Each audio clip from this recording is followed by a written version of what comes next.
Gianmattia D'Alberto, AP. Après s'être imposé en 2021 puis en 2022 sur la classique des feuilles mortes, Tadej Pogačar, UAE Emirates, 25 ans, a prolongé une fois de plus son impressionnant palmarès en remportant, samedi 7 octobre, pour la troisième année d'affilée, le Tour de Lombardie.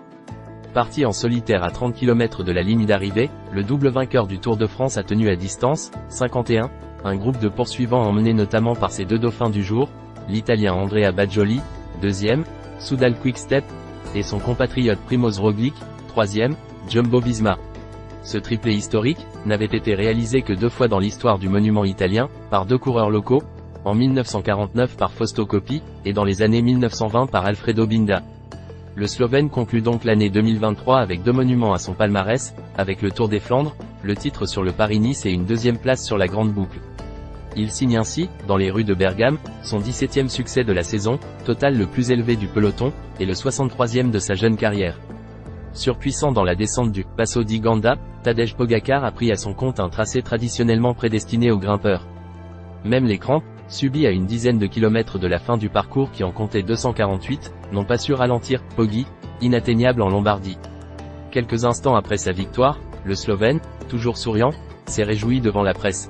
L'emporter à 3 reprises, pour la 2e fois ici à Bergame, c'est un rêve qui devient réalité, c'était fantastique, j'ai profité des derniers kilomètres, je me suis fait plaisir. J'ai le meilleur public du monde.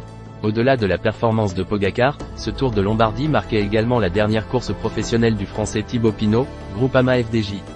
Lauréat de la classique italienne en 2018, l'une de ses préférées du circuit, le coureur de 33 ans, applaudi en première ligne au départ, s'est offert un tour d'honneur passionné, venu conclure 13 années au plus haut niveau.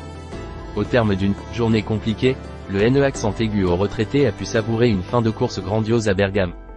Non loin de l'arrivée, un virage noyé de supporters français venus célébrer leur idole a accueilli en héros le franc-comtois, qui a fait part de son émotion au micro d'Eurosport, c'était un truc de fou.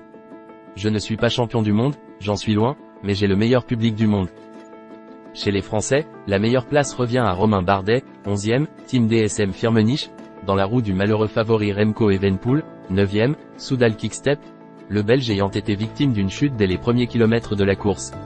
Si le champion de France Valentin Madouas, 27e, Groupama FDJ, a tout de même joué sa carte personnelle, la plupart des coéquipiers de Thibaut Pinot ont préféré entourer leur leader, à l'image de 2 d'entre eux, à ses côtés à l'arrivée, finir avec Rudy, Mollard, avec Quentin, pas cher, pour moi, c'est un beau symbole. C'est ce que je retiens aujourd'hui, a conclu Thibaut, dans l'honnêteté et la simplicité qui lui sont chères.